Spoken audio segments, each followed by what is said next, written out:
welcome to Let's Talk Real Estate and Stuff, podcast where we dive deep into the world of real estate investing and explore the random stuff that makes life interesting. I'm your host, John Whitfield, joined by my co-host, Brandin, aka Papa P from Ted Sysops, and Carlos Zamora from InvestorFuse and Carrot. All right, we have a guest this week, so I'm going to hand it over to Carlos to introduce Michael from LaunchControl, and we got an exciting show for you guys. A man and a company that probably needs little to no introduction. One of the most, if not the most popular texting platform, one of them, a ton of our customers use them. Great company. I want to talk about integrations. I want to talk about a lot of stuff, but Michael Bartolomei, great to have you on. I was a big fan of the interview you gave on Real Estate Disruptors, just being one of the most popular podcasts there that you gave at the end of 2023. I think we're going to talk a little bit about that, but we're a little bit more loose conversation here than typical interview style. So excited to chat texting. And I think a lot of people, InvestorFuse customers and real estate investors, are going to benefit from hearing your perspective, because you guys work with a ton of different companies over there at LaunchControl. Yeah, absolutely. It's one of the great things with LaunchControl, and hey, everybody, happy to be here. One of the cool things is we get to really see the progression of people's careers in real estate investment. So we watch people come in and what would be our light subscription. And that's often people that are just getting their feet wet, just getting started. They've got a ton of questions about the REI business. They've got a ton of questions about marketing within the REI space. And then we watch them scale up to the point that they get to, our pro or enterprise accounts. And at that point, they're running teams. They've got an acquisitions team. They're deploying VAs. They're involved in a bunch of different marketing channels. They're gearing up to become influencers. So you get to see the whole kind of upward projection as they grow in their businesses, which is cool. Very cool. And often people start outbound, people that are marketing direct to seller for off-market deals, wholesalers, fix and flippers that are sourcing their own deals. Oftentimes they start off calling, texting. Brand's an experienced investor, so we all know those times, either John and I when we're servicing real estate investors, or Brandon his time when texting first came on the scene. Deliverability rate was crazy. So we know a lot of people that have had multiple years in texting. So I'm curious to hear from you further perspective on that. And like a lot of things in life, I talk about how everything is connected. And it was interesting hearing about your perspective on that, how all marketing campaigns and channels are really connected, and the best high-level operators are able to connect those in multiple ways, whether it's texting people that are coming from inbound, sending direct mail that come from inbound, or text conversations. So excited to dive all into that. Before we get into LaunchControl, texting, InvestorFuse integrations, Pulse of the Week, John, Papa P, what do we have going on this week, guys? What went on this week for you guys? I wish I could tell you something exciting, that I went to a fundraiser event at Mar-a-Lago up the street. I didn't know that. No, I was going to ask I hope you guys have something more exciting for me. No, but you know what? I'll think of something, because I know we had a lot of stuff going on here over the past week. But after we talk with Michael here, I'll see what I can bring you, what kind of juice I can bring you. I'm going to dive into the records of the shenanigans this week and see what I can update you on. We'll put a bookmark in that, open it up throughout the episode here. Yeah. How about you, John? Yeah, no, I just got getting back in the swing of things. I think the most exciting thing over here at InvestorFuse is we're working on our contracts feature right now. So I got the preliminary demo of what that's looking like. So we're bringing like full-on embedded contracts into InvestorFuse. Users can edit them, send them. So expect that feature in a space near you. We'll probably demo it maybe next week on this podcast, maybe a couple weeks after that. We'll see where we kind of land. It's fun when you're working with APIs. It's kind of like navigating the matrix, and you just got to kind of dive in and see where you end up, and then keep learning from there and keep diving in. So it's a very iterative process, but very excited to bring that to our customer base. So that's most of my week has been on that.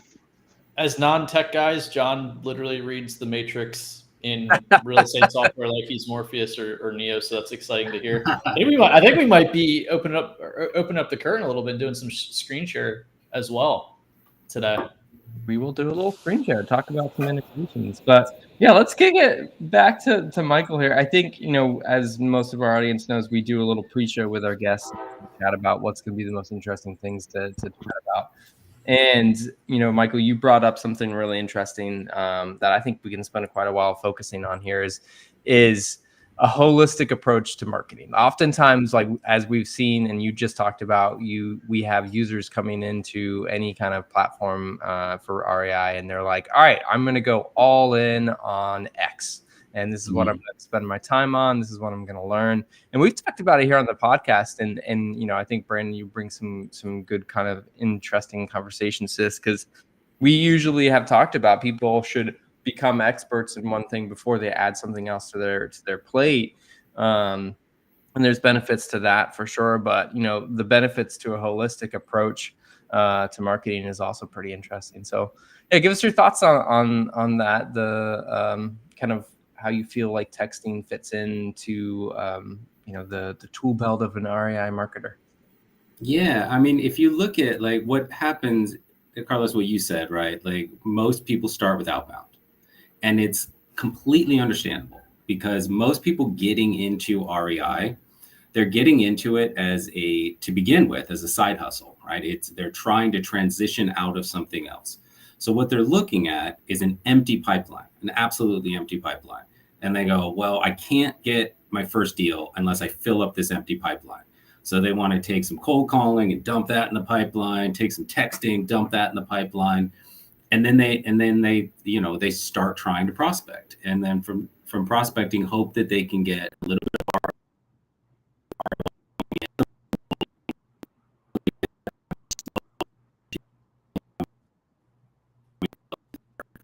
Michael, I think you're frozen and your audio's going there. Oh, weird. Okay. Nope, there you go. You're back again. All right. Sorry about that. Good. I have Starlink, and it's been a little like weird this week. So just adding to Elon's very bad month, I suppose. I don't know what's going on. So anyway, I say like people they have this empty pipeline, right? And they want to fill it up as quickly as they can. And that is a very, very understandable instinct to go towards, right? But the truth is, if you advance it to somebody who's running what I would say like one of our pro accounts or enterprise accounts, or from an REI perspective, you're running a pretty good sized shop, right? You're not a solo entrepreneur anymore. You're a business owner, right? And if you look at it that way and say the end goal is I'm starting a business, right? I'm not starting a side hustle. I'm starting a business. Any business that you start, any business that anyone starts, in the beginning, when you're putting together your business plan, you're looking at what are my unique value props, who is my competition in the market, where in the market am I going to be able to have the most impact, how am I going to launch this product or launch this business in a way that I'm going to be able to gain the most traction quickly, how am I going to market it, what's my sales process. You're going to think through all of this before you ever open your shop, right? And in REI, people don't do that because they think of it very often, and again, very understandably, as I'm gonna do a test on this side hustle and see if it works, and then if it does, then I'll go back and I'll do business planning, right? But by that time, they're juggling a W-2 and a now somewhat successful side hustle, and they don't have time to go back and do that foundational work necessary to have a real business plan in place. But, as we talked about, there are a ton of benefits to doing that work in the beginning in order to give yourself a scalable system. Interesting. I mean, I definitely agree with you. I think a lot of people approach the real estate industry as a side hustle, and that can be the negative aspects of our business, and the type of influencers that influence other people to come into it, and the high margins that you can get from a wholesale deal, right? What do you think are some of the perspective shifts that they'll have if they approach it of, okay, instead of sticking my toe in the water, and seeing what it feels like that they, you know, go in with a plan and understand, you know, what they're looking for. What do you think are some of the things that they'll be able to change at the very beginning that will help them navigate those waters? Yeah, I mean, one of the things about being able to go in with a scalable plan in place is that it's a lot more manageable when you do have lack of bandwidth, right? Because by having those systems in place, like you'll be able to have lead flow coming in, you'll have a multi-touch point system, which we can definitely dive into this when we get into the omni-channel marketing kind of discussion.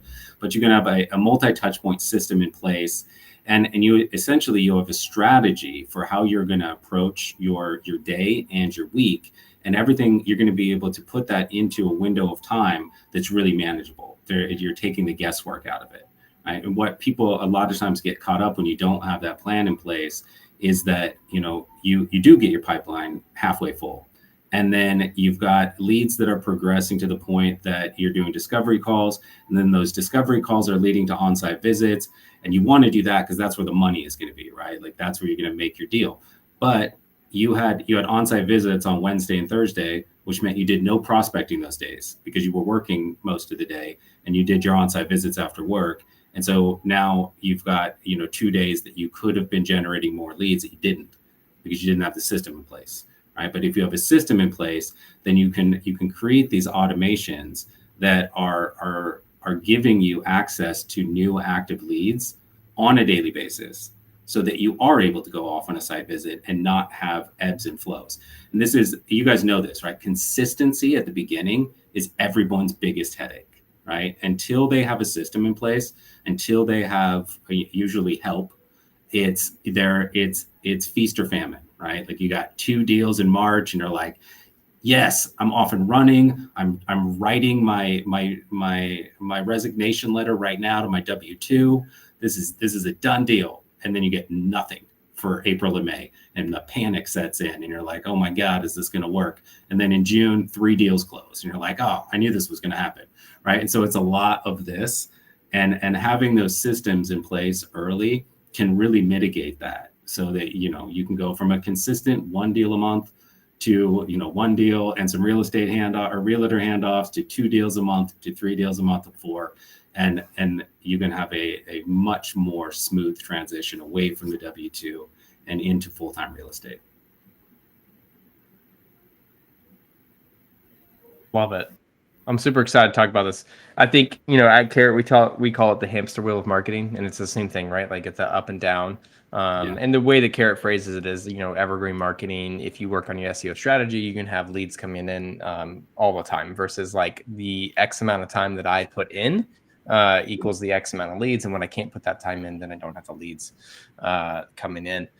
How do you think that fits into for your launch control and texting? You talked about the automation. What are some of the suggested things that people can do in that outbound world to get automated leads coming in? Well, I mean, the biggest thing to think about with your marketing channels, and I'll use LaunchControl as an example, right? Most people, and this is a headache for me, is most people think of LaunchControl as an outbound marketing tool. This is you put a list in and you see what leads come back, right? Whereas to me, it's a tool that, and not to me, it should be a tool that you deploy to fill gaps in your business throughout the life cycle, right? So I'll give you an example. I was talking to an investor yesterday, one of our clients that's looking to launch into new markets, right? So they're in something like 30 plus markets across the country. And so they're, you know, and it's standing up a new market is always a challenge because you're not really sure. You don't have the details on like which neighborhoods in that market are off market friendly. You don't have as many settled contractor or buyer connections. There's a lot of unknowns that go into opening a new market, right?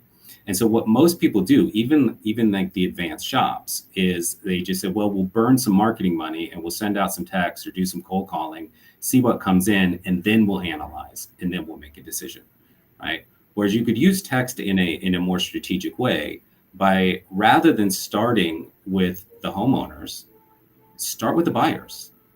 Text people in that area and find out who's buying and what they're buying. And if you've got enough of a buyer profile lined up and you set up curated channels with text, so you've got them looped into LaunchControl to the point that if you say, hey, I've got a 3-bedroom, 2-bath in Oak Ridge Estates, you want to come take a look, and 3 or 4 buyers are getting that same message because it meets their profile, your chances of turning over those properties are really high, right? Because you guys know this. How many times have you seen people that have gone into new markets, have found properties, and then had a hard time turning them over? It's right? the death of InvestorFuse, or Facebook kind of posts of like, I got this property I need to sell, and they're just like in 15 different groups posting that. Yeah, that happens a lot.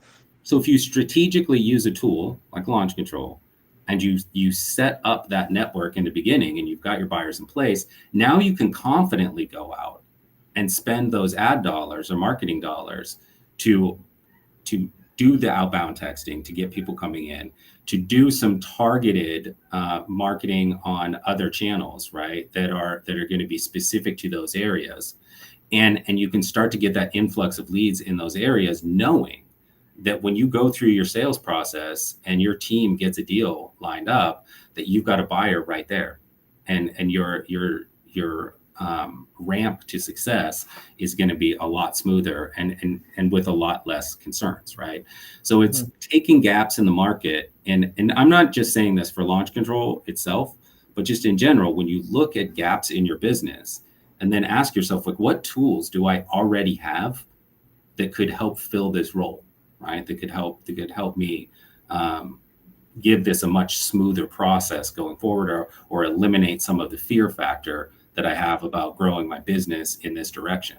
So, like, as an example, you guys, you brought up like PPC, right? So if you're doing that kind of marketing and you're getting these motivated leads that are coming in, you're not always going to close them right away, right? They're great leads. Like, somebody responded to an ad that solves a problem that they clearly have, right? So your ability to close that is high, right? They're not turnkey, but they're great. But you're still not going to close all of them, because a lot of people are still in an evaluation phase. And most of the talk tracks that people have when they come in aren't evaluation talk tracks. They're, I have one solution, do you want to take that solution talk tracks, right? And so without having a separate talk track that's based on people that are in the evaluation bucket, and knowing how to guide them through that process and having them self-eliminate some of the other options, right? Like, they may still be thinking of selling on MLS, right? But you need to have them eliminate that option for themselves so they can land on off market. This is a bit of a tangent, but it ties in. When I was talking to Steve Trang, I said, why doesn't every homeowner in America know that off market is an opportunity for them, right? Like, why doesn't every homeowner in America go, do I want to take a cash offer on this, or do I want to take spend the time and the money to list on MLS? Like, it should be an A or B choice for people, especially if they're in a situation where a cash offer might make more sense. Like, why isn't this a known thing to, the millions of people that sell their houses every year? And he said, it's because no one thinks they need to take an off-market opportunity until they do, right? And so, to me, that creates a giant opportunity within the market, right? Because the bucket of people that know they need to go off-market is small. The bucket of people that are, whether they like it or not, on a path there is much, much bigger, right? And so something like PPC has a great opportunity to capture people that are in that consideration phase. And then you use text and a drip campaign to give them guidance and value over that, say, maybe 60 to 90 day period when they are in that evaluation phase. And because you were able to give them something of value and not just say, hey, John, want a cash offer? And then like 3 weeks later, John, Still got cash, buddy. You know, like that has limited usage, right? But if you're actually able to deliver them value and you're able to drip that and you're doing that, it's all set up, it's automated, right? You're off on a site visit, you're closing a deal, you're getting 20K ROI on a live deal. And meanwhile, you're having this very heartfelt kind of value-based conversation via text with someone, and they don't know you're not sending that message right there. To them, it's in a single thread from you, right? And they've got this stack of messages from you being helpful, adding value, giving them options, giving them alternatives for their house, letting them know that they do have the ability to have a conversation with you to see what all of their options are. Now you're basically selling two people at the same time, or more than that, right? You're live with a homeowner and you've got 15 people on similar drips. So you're essentially on 16 live sales calls, right? Only one of which requires your time. There's a lot of value in that. I think anybody watching is going to ask, great, so what are those keywords that I need to set up PPC campaigns to catch those people that aren't searching for how do I sell my house quickly? What do you think about that, Brandon? Like, are you encountering people in that phase, and what's your kind of experience been getting them over the finish line and into the realm where, you know, and you do novations, so like that's something that kind of ties into a little bit more of a traditional sell. What's your thought on that? It's a little bit different. I feel what he said is true, though. I mean, to a certain extent, I agree with some of what he said, and some of it I disagree with. But yeah, filling the gaps is important. The evaluation stage, educating a market on your product, regardless of the product, is always a difficult thing, right? You're talking about you're taking an unknown. They don't know what they don't know. And now you have to educate them. And then what they do know about off market is not positive. There's nothing good about off market if you're not somebody who already knows you need off market. There's no connotation that you have that says, oh, fucking off market. Well, this is awesome. It's usually a settling into that. Now, when you're on the call with somebody, I feel it is the specialist or agent, or whatever term you want to use, it's their responsibility to go through that. Like what he's using as a word of like talk track, your scripting, talk track, whatever you want to say. If you're only just saying, what do you want to do? You want to sell? Here's your offer. Okay, here's what I could do. Boom.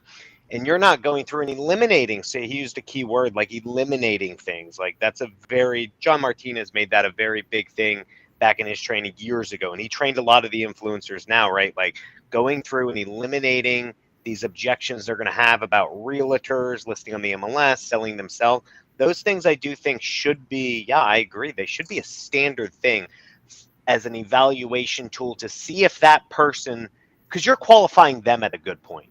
I know I'm hopping around, but you're qualifying them as much as they're qualifying you. So you're going through these things, eliminating things, seeing their response. Is this going to be a good fit for them? Can they go on the MLS? Is that what they're leaning to? And so you're evaluating it both ways, in my opinion. So yeah, I do think that everyone has to do that. Now, taking a raw person, like you said, keywords, right? Like you're going to go find that person, educate them, convince them that off market is their only choice. I'm not saying it's impossible. I think that it would be a hard uphill battle. It'd be a tough way to get some leads. You know, I think our responsibility should always lie in the leads that we have, educating them, the people that, even if they're in the early stage, and that's for any product, right? Like you're at the stage where I just need to know the price. I don't know if I want to, but like, you know, whenever you buy a product, like you're like, I just need to know how much you're going to charge me, how much this is going to cost. And then thank you. And then I'll get back to you after I figure my life out and see if this is really good. And that's where that evaluation comes in for us as salespeople. They want to know, like, just in general, what's the process like? How much are you willing to get me? They're not ready. They could be 6 months away. And that's where I agree, like filling the gaps, coming in on that PPC lead or whatever that is, and filling those gaps with more questions, more chances to touch them, see if you can hop on the phone or texting them in his case with his product, seeing if they have more questions for you, staying in touch, being that person that's there to answer questions along the way, get them to know, like, and trust you. And then hopefully when they move further down that pipeline, right, the stages, and you follow up with them again, you'll be that person that's there to talk them through that final step of selling. And hopefully it is off market. But if it's not, he used the word previously in the beginning of it, like sending it off to like a realtor partner. You know, maybe that's what you get for it. But either way, that happened because you helped with the evaluation of what was a good fit for them. So hopefully that answers your question. Yeah. Go ahead. Oh, go ahead. Sorry. No. Go ahead, man. No, I love that. And I have a question kind of for all you guys, really. And it comes down to that, what you're talking about, like the process, like what is the process? How does this work? Right. And my feelings about REI is that it's very sales process heavy and really kind of marketing light. Right. So people don't get that conversation about what the process is until they get on a sales call. Right. So it's really hard to find that information. Like, what is the process? If in most websites, it's just going to say, we'll make a cash offer for your home, but it doesn't detail the process. There are a few websites that go through it. But in general, if you were just to do the Google research, right? Like if you weren't even at the point of how do I sell my house quickly, but you were just curious to what alternatives there are to MLS, and finding information for you to do that self-research about the process so you come in educated, super difficult to find. Now, if you were an REI, if you wanted to get into REI and you wanted to do a YouTube search about how to get into wholesaling, well, you could spend the next 8 years on YouTube going through all the videos that are about advice and the success that people have had, etc. But try finding something about the homeowner experience and how a real estate investor helped a homeowner, or a homeowner talking about how that process worked out well for them. Like, you're not going to spend YouTube. Yes and no. I think Carrot does a pretty good job with their customers. Like, you know, there's some out there, and Carlos had shown me a website that's a Carrot product, ASAP Cash Offer, I believe, right? Is that who it was? Very good job. But again, like to Michael's point, like I agree with you.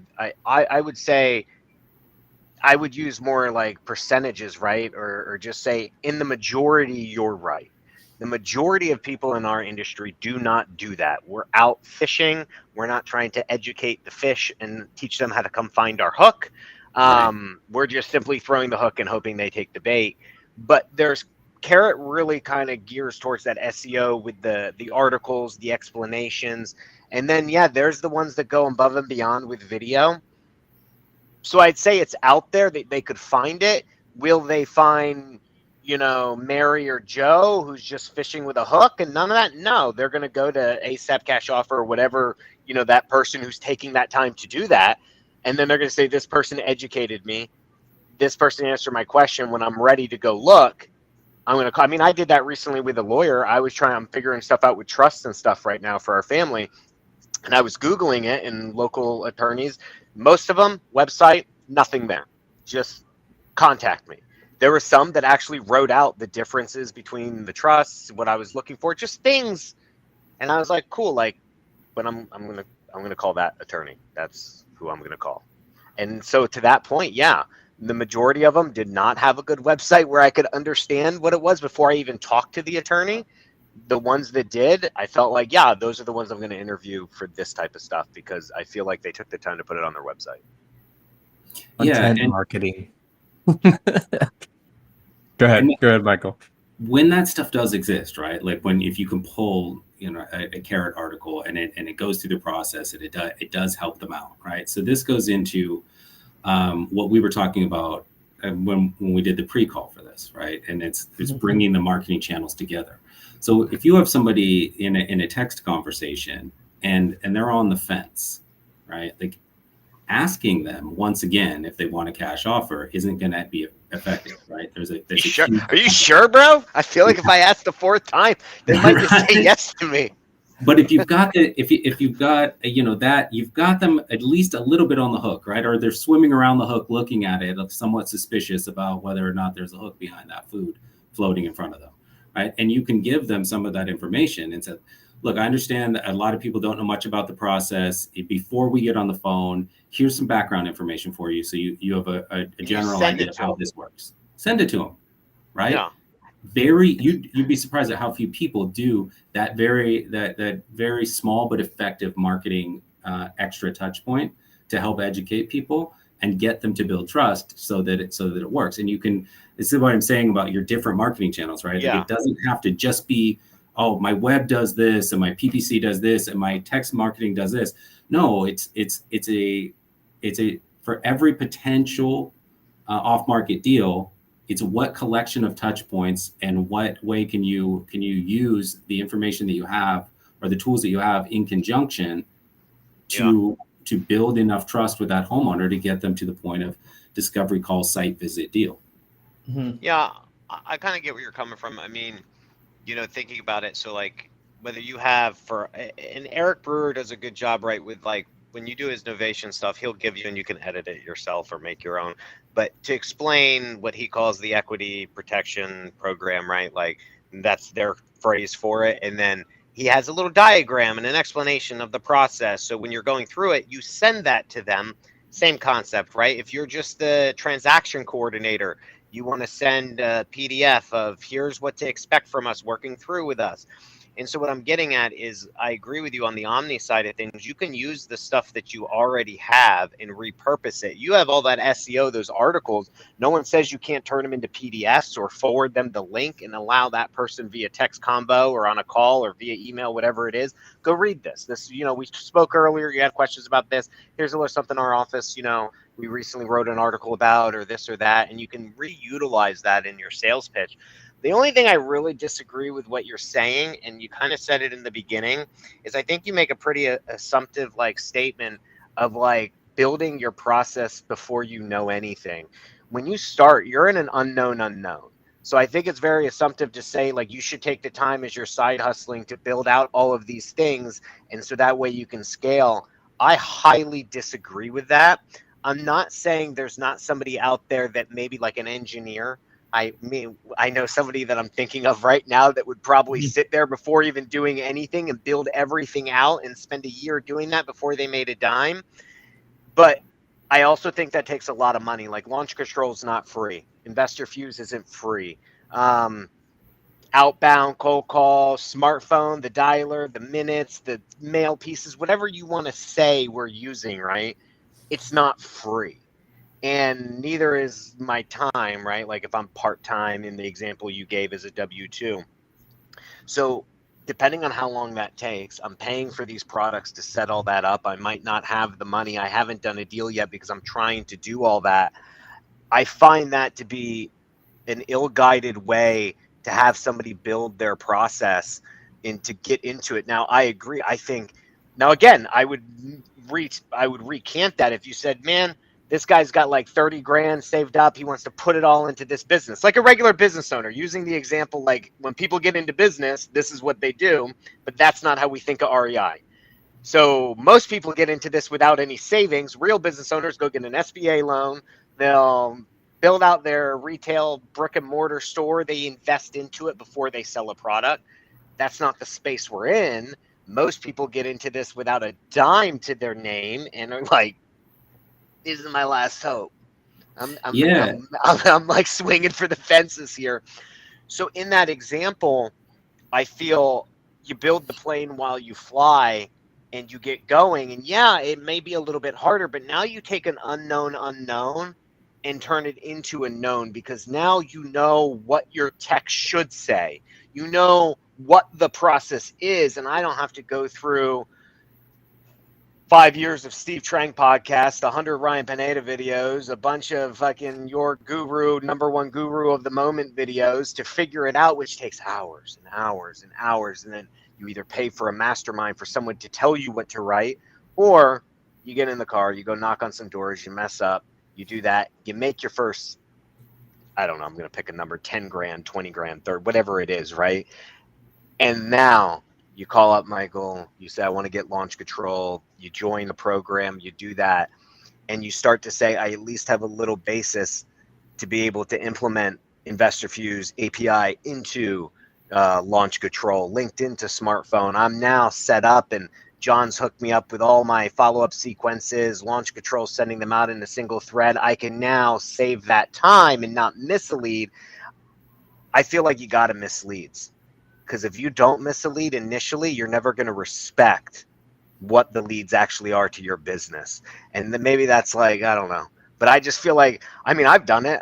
You sign up for that first marketing channel and you're not set up, and that lead comes in. You're like, shit, I didn't call it back, and now they sold this. I mean, that happened to me, and I wasn't first. I took for granted the value of a PPC lead, and instead of calling it in 3 seconds, I called it like 30 minutes, 45 minutes later. They had already filled out somebody else's web form, and like, yeah, I already got help. And I'm like, that's never going to happen again. And so that's kind of where I agree with what you're saying of the importance of it. I just feel the journey to it might need to be a little different for the majority of people. But I respect the fact that there's people coming in that are like, I do have money to invest in this, and I do have the time to do that. But I think that's not who we talk about when we talk about the majority of either viewers or consumers in this. I actually agree with you 100%. Like Okay. what I think what ideally I would like to see happen. It's like, let's say when you sign up for a bunch of different services, there's the free version of the service that anyone can get. And then there's like the pro version, the enterprise version, and maybe like the super souped up we're business partners version, right? But that free version is something that anybody can activate, anybody that can use, and they can upgrade at later stages, right? So in terms of marketing templates that businesses can use, where the enterprise version is they're running 8 radio ads and they're doing direct mail and they've got LaunchControl and they've got a team of 7 or whatever. What's a freebie version of that has a Google Spreadsheets CRM? It's got a website that they got off of Squarespace or Wix or something like that. Super easy. I agree with that. That's what you need, right? Like, right. Yeah. And you go like packet 1 is me just doing driving for dollars, my CRM spreadsheet, and my Wix website. That's what I did. Yeah. Yeah. I just drove around. I drove all of Polk County, Tampa. I had a little map. This was back, when you use, we don't use maps anymore now. What's the app, John, that you're always telling me I need to get? What is that for driving for Deal dollars? Machine. When are you ever going to remember it? That never little company. Just that never existed back in the day. Tiny. Yeah, but so I agree with what you, and that's where I'm saying, and like, so the omni-channel thing, and like where LaunchControl fits into that is like, I think now so more than ever. So where you're saying how you want LaunchControl to be positioned as your offer value, I would say that wasn't your initial offer value, right? Like initially your company was like, when you came out, everyone talked about LaunchControl as like, okay, outbound. But I agree, as the things have changed, you've had to change to survive, and you're still here, right? Which is a testament to your business, right? Like your guys' ability to pivot your product. And I think now more so than ever, and we've talked about on this podcast numerous times, especially just me, of what I'm looking for. Omni-channel, not saying do all marketing, but as you've used it like that, omni, filling the gaps with what you have and connecting all your pieces. You get a PPC lead in, use LaunchControl to text it, use InvestorFuse for the follow-up sequences, emails, all that stuff. Use what you have in totality instead of saying they're separate. I think that's where it has to go, and seeing LaunchControl as kind of like a foundational point for that, because texting, no matter what, is important as long as you have their permission, in which typically, if your website's correct and they've opted in and you've talked to them on the phone and they say, yeah, text me tomorrow, we'll talk, I got to go think about it, talk to my whatever it is, right? Or yeah, I'm at this stage. They want to hear from you again. They want you to remind them of what you talked about. They want you to send that website or link in an email or whatever, so they can sit down with their wife or their mom or their brother and sisters or whatever and say, here's what Brandin taught me today. And he said he would send me this, and here it is in this text message. Let me forward it to my wife. They need that. They want that. That shows them that you're a professional. So yeah, I see that as probably something that more people need to do, but sadly are not doing. But why? So like that type of marketing, all of us are familiar with, right? Like everybody in this industry gets targeted with it, from gurus like this content marketing. Like I got targeted on Instagram of a guy who teaches you like how to communicate And I think I clicked through to his website once, and now I just get retargeting. That's ads not all the that. time. I don't agree. I don't think that's what Michael's saying. That's not what I'm saying. No, hold on though. But like, and he's like teaching me. He's like, this, like, you might have seen this, like, seen this course, and you might have questions, and it's like I that hate kind that. of thing, right? But all of us are familiar with that and see us like get that kind of marketing where we saw something once and now we see it everywhere and they're getting communicated it from everywhere. Why is the real estate investing industry not doing that to our own leads? Like what's the gap there that we experience it and we know it works, because that's the same marketing that gurus are using on people to sign up for masterminds and courses. But why aren't we using it with our own leads? I think a little bit what Michael mentioned, I forget the exact term, but like the perspective of the recipient. I think it's a little bit of that, like not humanizing them a little bit, but also somewhat maybe depending on where they're at, because it is more of a scarcity mindset when you're just starting off, and maybe you need to hit, like if you need to get a wholesale deal, your intention is going to kind of come through with your marketing and your messaging. It's acumen. It's the person you're talking about. The person you're talking about has money. They're at a different stage. They've already understood the business of marketing in general to generate revenue. They have a team. They're not sending that email. They have a team. They have copy. So yeah, I mean, what I'm talking about is not even doing that, because I feel that for our industry of like dealing with a seller is a little too fake for them. They'll catch on to that they're just, we know that guru telling us to click this video, that Ballpoint does a lot of it, and I love Ballpoint, but like, yeah, they're just leading me to their product, and I love reading their emails. They're very entertaining. I love his videos and stuff, but I get it. Like, you're just leading me to buy something. The sellers, I feel like what I'm talking about is more of a very pointed in relation to what we spoke of type of follow-up, kind of like our friend of the podcast, Tyler Ford, right? Like always on the carrot stuff, how he talks about his automated follow-up sequence. That's what I'm referring to. I'll let Michael speak for himself, but I'm definitely not talking about that curated, automated stuff of omni-channel marketing, at least on the warm, hot leads anyway. Cold leads, I guess you would have to do that, but I'm talking warm, hot leads. The PPC stuff was the example I was using. Yeah, I mean, I think that there's and this is across industries. Like I'm not pointing a finger at REI on this, but like John, what you said, right? Like you get, essentially you're getting a lot of the same message over and over again. And so there's a confusion in all marketing across the board of repetitive touch points versus value-based touch points, and having like a real purpose behind it. So, you know, when you talk about those kind of, Carlos, you said like taking the human angle, right? Mm-hmm. Most real estate conversations that you're going to have with a homeowner, like, you know, if their starting point is they know nothing about off market and they fit a certain profile, you know what path that conversation is going to take, right? If there's somebody who's, out-of-state landlord, they've got a couple of properties, you know what direction that conversation is going to take. It's not like there are 800 different conversations and they are all wildly unique. There are, what would you guys say, maybe 4 or 5 different paths that people go down, and they have they have the same kind of questions, they have the same kind of gaps that they need to get past. So if you can follow the through line of that experience, and you can pinpoint the areas that you have to get them past to advance the conversation, and the ways that you can have kind of a human angle going into that, then there is a chance to create more of an automated structure to that, where you're providing guidance in a valuable way, because you know the direction that conversation is going to take, even if they don't. Right. And so even at it's hard if you're just beginning, because you don't know what course that conversation is going to take, which is why networking and coaching are so important, because you can get a head start on those elements. But if you can do that, and you can kind of seed those human elements into your follow-up, even in an automated way, knowing the course of that conversation, then you're able to advance conversations without having to be phone present. And that's important. Yeah.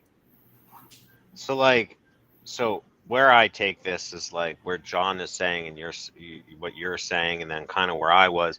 I look at it as like that cold versus the warm, where when you get on someone's email list, that automated content of just like repetitiveness is more like cold leads. They're just out there trying to be known by you, and they're teaching you nothing. They're just reminding you constantly of their product and that they exist.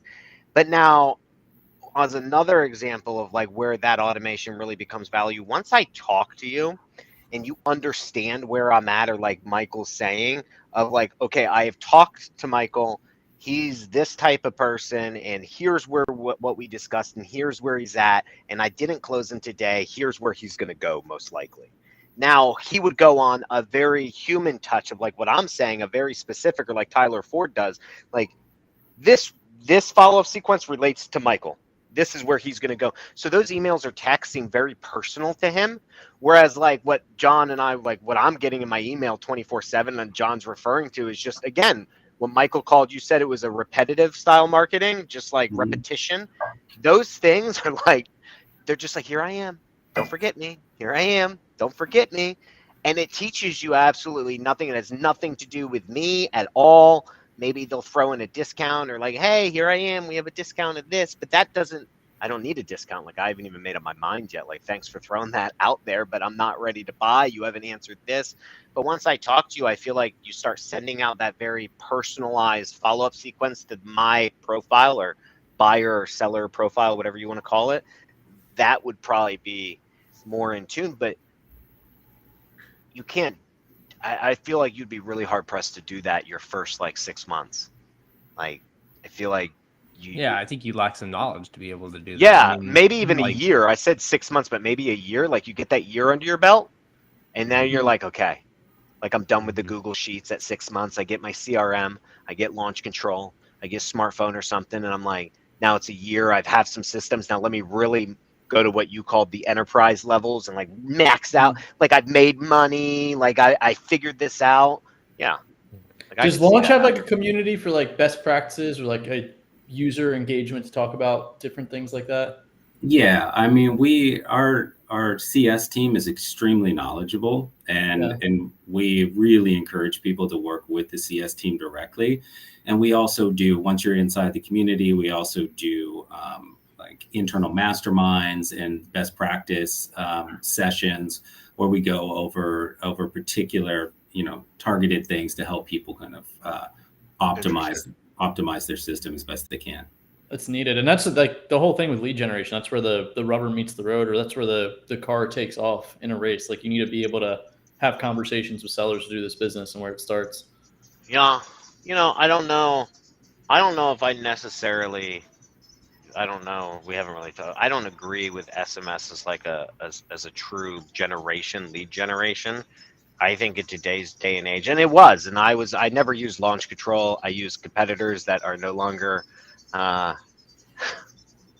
were not able to pivot their business and maintain and re-add new value to the industry. But like, more so the way it is now, I think SMS comes in as filling the gap and saying, now I'm going to communicate with you, my customer. You want my help. You want my input until the day you say no more. Like, I've either sold to someone else or sold to you, or I'm just done.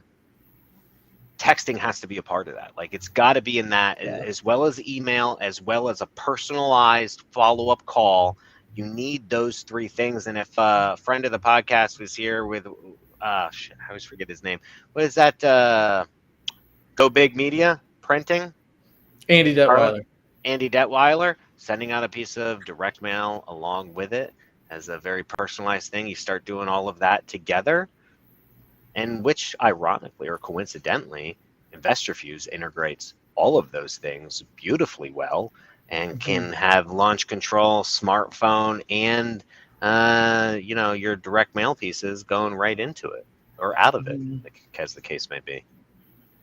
Yeah, I totally agree with that. Simple little things of Simple little things of just human behavior, right? Like, if you sent a contract to somebody via email, right? Do you want to receive a phone call following up to see that, hey, did you get the contract? Did you have any questions? Or do you just want a quick text message that says, just, emailed you over the contract. If you have time to review it or have any questions, let's get together, tonight at 6 or tomorrow at 6 or whatever. Getting a text message is going to be a lot less light touch, or a lot more light touch than a phone call you're probably not going to answer, But I get that all the time. So like I have a realtor on a park I'm buying, and she texts me like, we're doing addendum. She just sends me a quick text, just sent you the addendum. I'm buying from another wholesaler, a different park. He sends me, hey, check your email, just sent it to you. Just quick, doesn't need to pick up the phone to call me. And I like that. Now, Michael, if we were doing some guru teaching, one, you never send a contract without having the seller on the phone, but I agree. Like, hey, check your email. Hey, just send it to you. Call you in a bit, or something like that. People want that. And it's like, and they need that.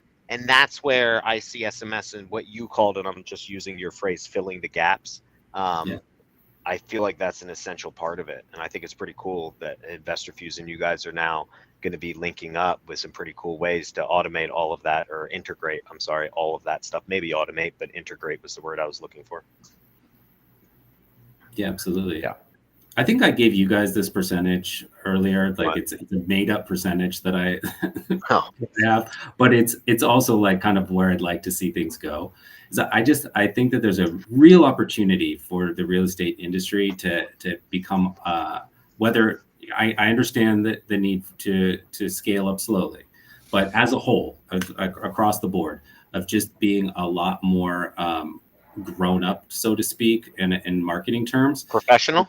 Yeah, professional. So that you've got, like most businesses, your website becomes a really important lead intake funnel. And you've got marketing set up to the point that every business is always going to have some level of prospecting, right? But if you've got, say, 40% of your business is outbound prospecting for REI, and 40% of it is inbound, and 20% of it is retargeting from other marketing sources, then you've got a really stable, robust system, right? Yeah. And that's not going to happen overnight. It's absolutely not, right? So much of it right now is so heavily set on outbound for REI, but I can see and I'll stress a slow shift in that direction, because it's better for the REI businesses, and it's better for the homeowners as people that need to make decisions. Inbound, is that what you're saying? Right. It's more and more shifting towards just healthy marketing that creates better inbound structures, and then text, because it's still going to fill a role as outbound, but it fills a very important role in converting inbound, and it's just a healthier marketing ecosystem. I see that, and I think, and I can make up stats for this just like you did. I have no idea, but I feel like the heavy percentage of that is more because as a result of technology available today versus before. So before, that percentage skewed the other way of like everyone's doing outbound because the generations using technology were not there, of logging on, Facebook ads, trusting, like social media trust, Facebook ad trust, Google ad trust, talking over the phone trust, all of that stuff wasn't there in 2015, 14, 10, all of that. And so you did the outbound, you reached out, you did bandit signs, you did all that, because the other ways people weren't like, oh, let me log into my Facebook and I see Michael's ad or TV ad on CBS tonight, let me give him a call. Like, you didn't have a lot of that because people, they were just like, oh, I saw a sign, or hey, somebody called me, somebody sent me a piece of mail. That was how you reached out back in the day, not so much anymore. So yeah, I could see that slow gear, that, and I think the laws have changed things.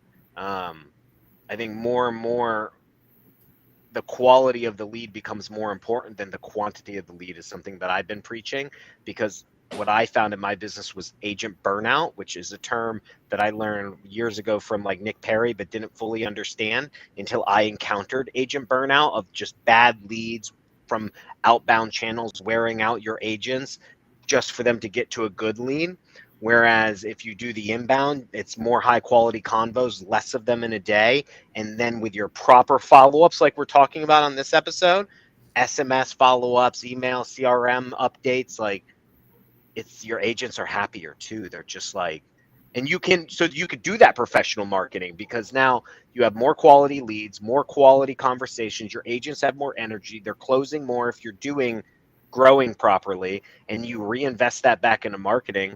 Yeah, I think that's where it's going to go as a result of the trust that people have now for these ads that we all click on. Yeah, and I think the knock-on effect of that is that, we were saying that there's only that very small little circle of people that know that it's time for an off-market solution. If the marketing gets more professional and you're getting more and more of a shift towards inbound, then that's just building positive awareness within the homeowner user or homeowner base that there are alternatives and that they may be willing to enter that conversation earlier because they've got a better nurturing experience to get there. And that all that's going to do is widen the prospect base for everyone. I agree, and this is going to take us off topic, so I want to make sure we don't go too far. But I think what's happened with NAR and the realtor, and so I think it was like a podcast 2 weeks ago, me and Carlos, I was making fun of agents, and I am an agent, so I can make fun of them. I was an agent, still licensed in Florida, broker. Anyway, it's like they are our biggest roadblock to what you're just saying, because no matter what, agents are looked at based on decades of marketing by the big Remaxes and Keller Williams since the 70s of like, we are your trusted professionals. Whether we all know that the majority of realtors have no idea. They took a 1-week course in some cafeteria that like they still know nothing, and you're trusting them with your $500,000 sale.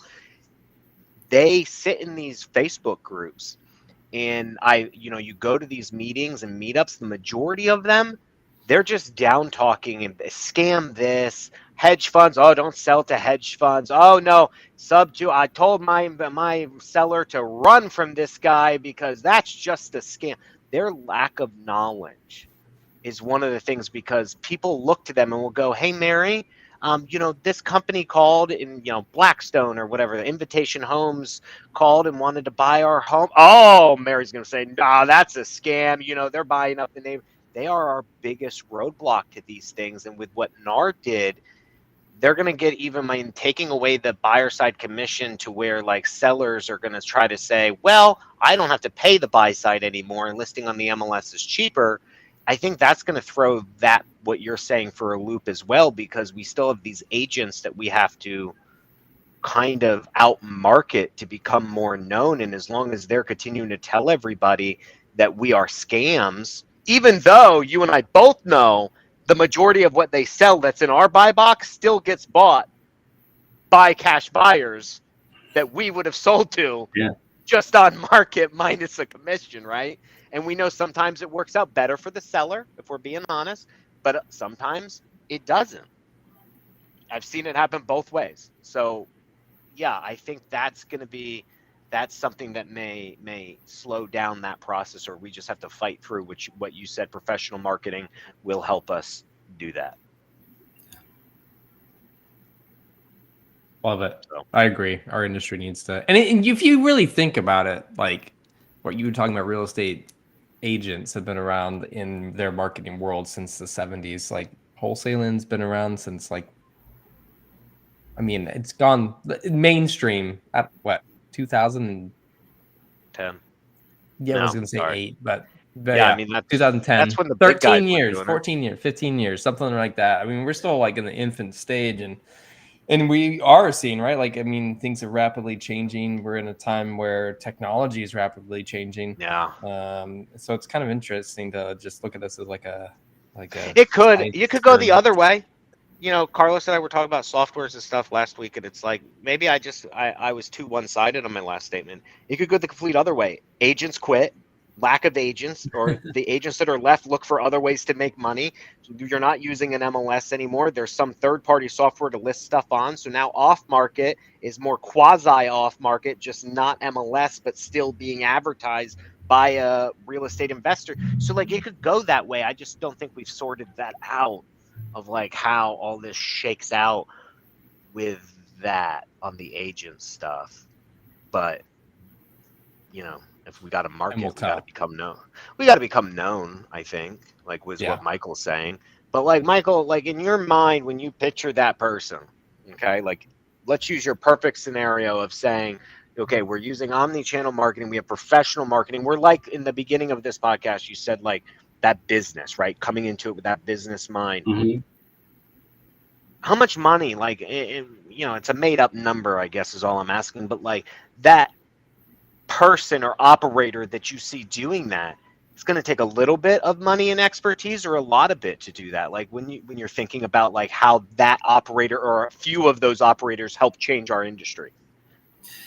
Yeah, well, like I was saying, I think it needs to be a almost templated scale up system. And don't get me wrong, like I'm not sitting on these templates, right? Like these templates need to be developed by marketing professionals, industry professionals, etc. But just conceptually, right? There's these different templates to scale up, and just having a general awareness of like, I'm going with template A, which has a cost structure of free to almost free, maybe like $500 a month in total spend, right? Whereas I know that there are going to be package D or whatever, which is being used by a big shop. They might be spending 50 grand a month on marketing because they're in a bunch of different channels, right?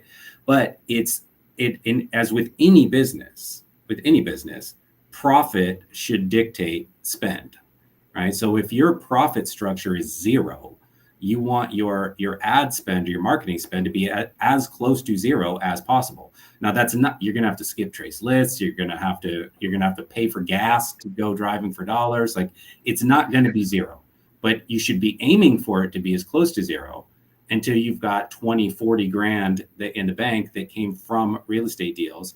And then because you've thought about the business structure ahead of time, and you're gonna allocate, let's say, I don't know, 20% of profits to marketing for marketing growth. And you're going to take 20% of that 40 grand and really look at what you could do to scale up. And you won't scale ahead of that, right? Like what's the term when you make more money? Lifestyle creep, and you just start spending all your money, and then marketing creep is a real thing too. Marketing creep is a real thing. So don't let marketing creep set in. Like have a set budget that you're going to keep. If you make 100 grand in the next 3 months that are coming, and stick to that number and spend that number to scale up, because you need to have, in order to grow, you need more opportunities, and more opportunities are going to have to come through some form of inbound or outbound lead generation, right? They have to. Like it's not a business right now. Hopefully, if it gets to the place where we'd all like it to go, where you're just getting a ton of organic coming in, right? Where people are like, oh, hey, John has a great reputation in the neighborhood. I know he's worked with a couple of people that live down the street from me. I want to work with John. Like you're not getting a ton of that yet. Maybe we'll get there. But in the meantime, you have to very strategically spend a set ad budget that fits within your profit structure. And you need to, if you can think about that ahead of time, and know, like, as I scale up, I'm only going to spend X percentage of my marketing, and have somewhat of a general idea of what you could add at each one of those stages, then you're not starting from zero every time you make some money and going, what else should I do? Because when you do that, that's when people overspend on things, right? Like they go too aggressive on PPC and they end up with a huge bill, and they're like, I don't have the ROI to pay for this, right? Like as long as you're being really methodical about it, you can. Well, marketing creep, hiring creep, office creep, expense creep. It's the same in your lifestyle personally, right? Whether you're a W-2 employee or you're a business owner, it creeps both ways. Whether it's your business creep or your personal life expense creep, if you're not sticking to that, it's going to happen. And it happened to me. Both ways, on the hiring side and on the marketing side. And I learned that lesson when I was younger. Like, I was like, that's not smart. Should have hired those people after I had the leads, but you think you're going to just scale instantly. I guess like the education of the sellers, you're right. If more people do this on a larger scale and it is more systematized in that marketing, and people are actually, SEO articles, the TV ads, like they're more educational and not just throwing a hook out, which to point, the majority of ads are want a cash offer. I'll buy your house 30 days or 5 days, whatever it is. Like that's the hook, and that's what most people just advertise with. They're not using anything else, so that needs to change, is what you're saying. Yeah, and it's like, this is probably a stupid example, but like if you're a little short on money, you're probably not going to go to a check cashing place, because you're gonna be like, I'm not going to cash a check. Like I'm not at that place. But if you go down the street and there's a place that specializes in microloans, you're gonna be like, oh, yeah, microloan. That sounds about that's exactly what I need right now, right? Like it's the same effect, right? You're getting a small amount of money at a time when you needed a small amount of money. You're selling a house in a situation where you don't have the funds to fix up and or the time to deal with the standard MLS process, right? So if everybody is just hanging up a check cashing sign, and the first person that comes in and starts offering more like a professionally polished micro loan solution, it's giving people that feel like they don't need to go that route an option to have a conversation. Because I don't want to put words in your mouth, but because they feel less scammy, spammy, unprofessional, less in the dirt type of thing. Like I'm not that low. Like I don't need like a loan shark, right? Like I don't want to go to a loan shark. I'll go to a bank. In your example, it's the same thing. I don't want to go to the guy with just the hook that says I'll buy your house cash. He's probably one of those guys who will take advantage of me. But Michael over here, he's on the TV. Look at, he showed me his wife and kids. He explained the process. Like his website. Oh, here's the reviews, the people he helped. Oh, his office, like he has an actual office. Here's the physical Google reviews. Like you're starting to see all that. You say, okay, like like that makes sense. Let me reach out to them, because it looks like on his website he helps people like me. And here's what he says about the probate process, or I inherited this property. I'm using examples, but something like that. And it makes that person want to reach out versus me with just the hook. And I look like that guy, which most people think of us like, right? Yeah, like precisely. realtors do. Yeah. Yeah. Yeah. Like look at if you look at like I know I watch these shows all the time, right? If you watch like people that are doing their like interior design on homes, or they're doing construction projects and fixing them up and whatever, and you look at their YouTube views and they've got whatever 500,000 YouTube views or something. Like, yeah, they're making money off YouTube, no question, right? But where they're really making money is people are watching this, and people that actually have deep enough pockets to pay them to do interior design or to pay them to do construction are going directly to them. Right? There was nothing in that YouTube video that said buy our services. There was nothing in it that said call 1-800, fix and flip. They just did this video showing the quality of their work, and the quality of their work was enough to get people to come to them organically. There is I've never been able to find it, to go on YouTube and have somebody like showcasing work that they've done with the homeowner and going through the process, and having somebody be able to just passively watch a solution. I know. I've never seen it, right? Like, no, but what you can, I'm laughing because I'm picturing, I know some people like what you're talking about. Like I'm picturing people with that type of advertising, and it's like, I get what you're saying. And but what you can find if you Google us is us making fun of a seller on the phone, us bragging about how much money we just renegotiated and ripped that seller off for, us bragging about how we taught a 15-year-old kid how to buy a house when he's not legally able to do anything as of yet, but yet we're teaching them how to take advantage of old people. And that's where I get to that. If you YouTube wholesalers or off market, you're going to find more about us mocking the homeowner than us caring about the homeowner. And then the intended audience there is other real estate investors. Like I got a reel on Instagram the other day of this guy that was very clearly trying to do that Wolf of Wall Street scene where like the whole office is watching him make a sales call. And he's like, I get you for $6,000. I'll get you blah, blah, blah. Like that whole scene. Like he's clearly Yeah. doing that, and he's like winking at the audience in this Instagram reel as he's like talking a homeowner into a certain number that he wants, right? It's like you're watching that and you're like, I don't trust that person, right? It's a direct opposite of what we need, which is trust. 100%. That's, dude, like that's what I know Carlos is nodding, John nodding their head, because that's what we talk about. And it's like, I don't get it. It's like when I was interviewing somebody for a position in one of my parks, and the first place I went, social media. I typed her name in, and I didn't like what I saw. Like just my opinion of how I want to hire somebody. You don't think and I know the sales agents aren't necessarily the ones on social media doing that. It's usually the owners of the companies or the manager. You know what I mean? Like, so it's not really the guy you're talking to making those videos 9 out of 10 times for the company, but it's not a hard leap to be like, wait a second, here's the name of the company. Oh, here's the owner. Oh, wait, here's this guy on YouTube renegotiating my contract for fun, and here's their tips on how to do it to add more money to your bottom line.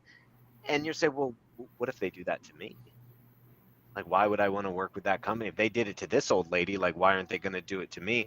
And that's, so even if you think like, well, they're not going to find me, I'm not the one talking to them on the phone, it's not a hard leap to find the owner of the company when, you're sending out contracts with your company name on it. I mean, it's just, most of us advertise all that anyway. Our company's in our bio, it's on our Facebook page or Instagram handle, like it's all out there.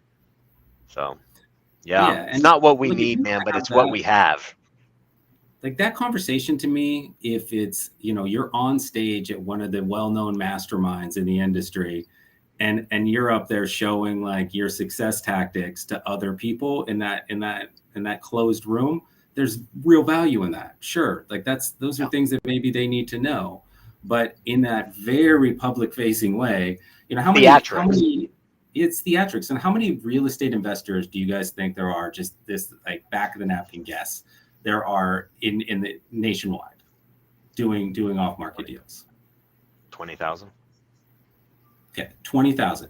How many homeowners are there? Right? Like, which audience you want to appeal to? Do you want to appeal to the millions or the 20,000? It doesn't make sense. Dude, you're going so deep right now. But it's selling coaching. We're going off topic.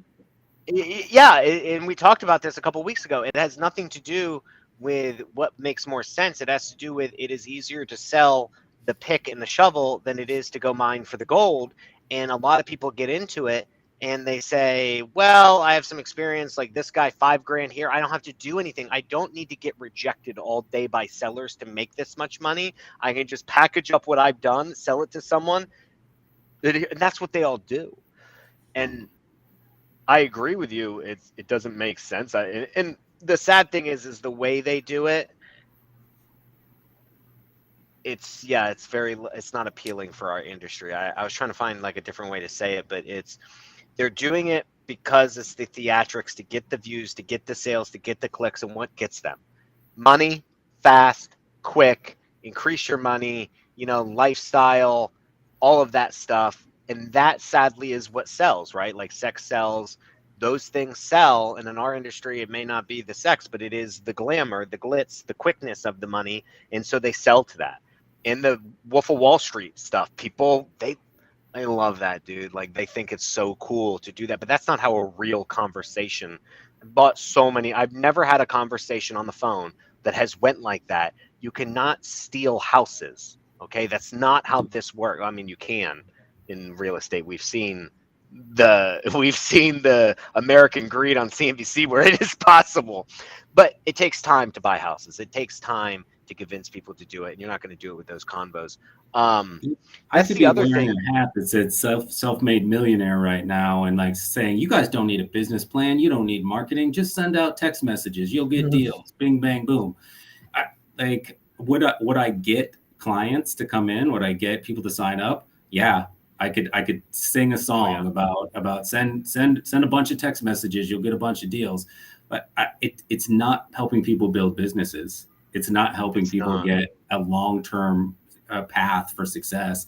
So I'm not going to do that, right? And there's so much of that where it's not based in like long-term planning. It's based in like you said, clicks And that's It not. is clicks, and it's how much can they sell.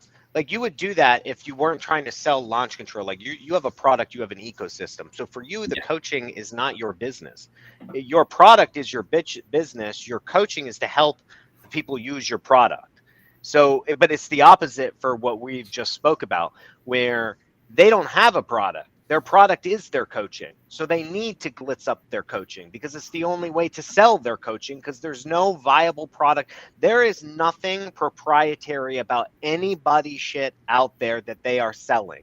No one invented the script. No one invented their CRM. Like John and I can discuss CRMs all day about people's CRMs is just go high level or Podio repackaged. Nobody invented their follow-up sequence. Nobody invented the things that did Zapier. There's nothing proprietary about it. So all they have to sell is the glamour and the glitz of how quick and easy it is to get people in. They have nothing else to sell. There's no IP behind it. There's no copyright behind their trademark behind anything that they do in this industry. There's nothing. Whereas what you have is, right? Like you have a real product. And so your coaching is only about helping people use it. People wish they had that. So what do? They make these videos to try to drum people into their coaching business. They don't have a product to bring them in until they eventually go high level. And then they use that. Marketing led versus product led. I mean, it's the same Yeah. kind of conversation. And I think the danger in this for me is, you were talking about, well, how does the person with no money do this, right? Like how do they have a starting structure for this? And also what we were talking about like marketing creep or just like success creep, right? Like when people sell this story of, you're going to have a cash flow of $50K a month within 60 days, then you have people that quit very legitimate W-2 jobs because they're sure that's going to happen. And then they're kind of screwed, right? Like having a more honest approach to this builds a better network of people, It's wild. I saw it in the Make-A-Wish Foundation Facebook group. Somebody quit their job, and I was like, bro, this dude quit his job. And it's like he describes, I got my first deal under contract. I'm going in. I'm quitting my job. I don't need this anymore. I'm all in on this creative finance shit. I'm like somebody needs to slow that guy down. Like, you have a job. Like, dude, do not disrespect the income that you're making. I haven't had a job since I was 24 years old. I've only done real estate for the last 14 going on 15 years. And sometimes, and I would find it hard pressed for a lot of people to just not tell you that there's points where you wished you just had a W-2 job paying you an income and you didn't have to deal with this shit. So it's like, don't quit your job until you have the plan, the strategy, the secureness, all that. But you're right. It's the e-com trap, right? Like that happened in e-com. Buy my store and you're going to make $30K a month minimum. Like here's other customers, and that's how they sold it. And people were like, cool, take my 20 grand and let's do this. And then they didn't make anything. Same thing with wholesaling. Buy my $10,000 course. Come to my $5,000 event. Then buy my $15,000 course. You're all in for 20. I'm going to pass you off to my VAs to help you. You're going to join this Facebook group and community. And there you go. Go implement all of this. And then these people are like, I'm out 20 G's. And I need help doing this, and I have no help because it's marketing led, not product led. Whereas with you and LaunchControl, or like what John and them do at InvestorFuse, it's like, it's product based first. Let me teach you how to use it and how to enhance what you're using. But that's, So I think you're right. I think it's bad. I think that's what ruins it for people. I think advertising about that stuff is bad. Yeah. It exists in other industries. We had Does what ones? Carlos and I panned out and we were trading, stock trading, options, currency, crypto. What other industry? Car sales, maybe? What industries do you think this exists in other than this? It's Solar Bros, maybe. Yeah, for sure. And then even within bigger corporate structures, with certain consulting companies, things like that, where they come in and they're like, oh yeah, we're going to help you solve problem X. It's a 2-week structure. We're going to come in and do this and that. And I'm like, yeah, you're going to solve in 2 weeks what we've been working on for 2 years? No. Yeah, it's like that's that template kind of thing you said, right? Like they've got a playbook that they give to absolutely everybody.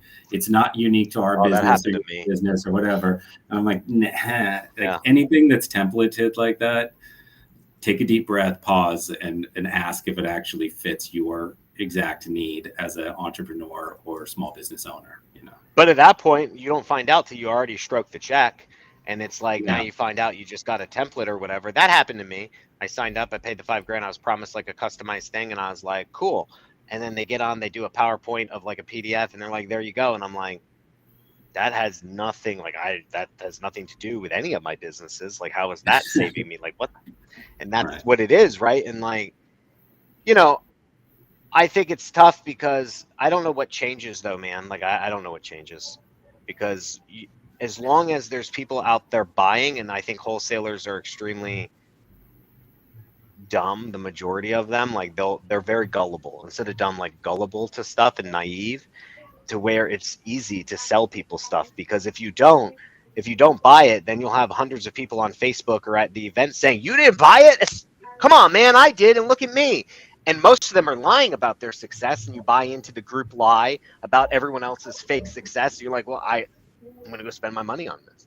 And it's like, how do you stop that train? And then that guru only makes more money, which then makes somebody else want to do the same thing because they can't run their business. So they get into the coaching, and then so on, and then so on. And then how do you stop that? Yeah, I mean, you can't stop it, but you change the tide by changing the success direction, right? So like speaking gaps, like everything we've been talking about today, that's a gap that somebody's going to fill that gap, and they're going to create that coaching and marketing structure. Like I said, sales light or sales heavy, marketing light. They're going to create a better balance, and they're going to create playbooks for people from a marketing perspective that fit all of the things we've been talking about, and it's going to work. And when it works, it's going to start getting more and more people going in that direction. And when you see that kind of success with certain coaches or certain gurus getting people going in the right direction, then more and more people are going to jump on that train. And the result is that gullibility is going to be shifted from bait and hook to a real process, and that's going to change the tide of the industry. But it's going to have to start by someone or someone's filling that gap and really helping people from that get started level. But not at a scale thing, because like one of the problems is they're funneling just massive amount of people in from low ticket products all the way up to their high ticket item. And we talked the other week about like what happened to the days. Like my original mentor wasn't a guru, it was a guy I met, a couple of them along the way, right? Like we each have those where we liked each other. I added value to his life and he taught me stuff. There was no payment, there was no anything. And it's like, is that the way it goes, or do you still see like a heavy amount of funneling mass education in a group atmosphere, or more one-on-one type of education to help out the industry? I mean, I think it always starts with one-on-one, right? Because then you're solving an individual's problem.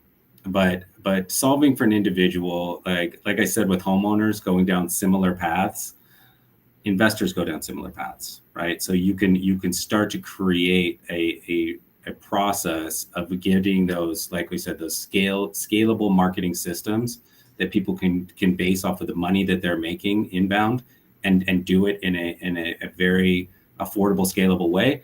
Like it is an offshoot of those one-on-one conversations, right? Mm. John, I know you. Yeah. Go ahead. Yeah, we got to wrap this up. We just lost Carlos. I know, Michael, I want to be cognizant of your time because I know I think you had something hard stop coming up as well. Anyways, appreciate you coming on here. I mean, I think, we talked about a lot of interesting things, and we didn't get time to demo it, but there are ways to integrate the InvestorFuse platform into LaunchControl with this Omni kind of setup that we're talking about. There's a lot of places within InvestorFuse where we use webhooks.